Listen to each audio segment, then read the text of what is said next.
Sometimes being on a spiritual journey feels lonely because being spiritual means that you're on a journey inward.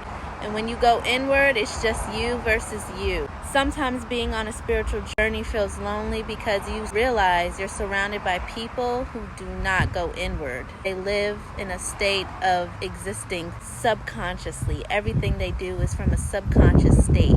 Sometimes being on a spiritual journey is lonely because no one's going to understand every step that you have to take, and no one's going to always see every step that you are taking to better yourself.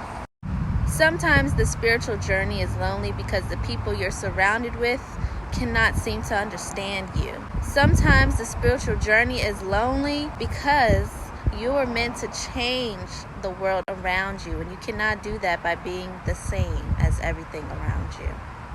Sometimes the spiritual journey is lonely because your heart feels things that others don't seem to notice. You become sensitive to things that others don't seem to care about. You start to feel color. You start to feel others' pain. You start to have compassion and empathy.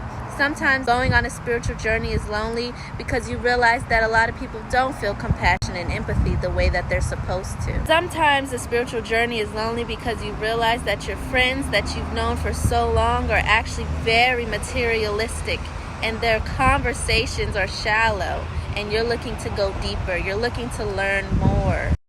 Sometimes the spiritual journey is lonely because when you're breaking generational trauma, it's you versus you.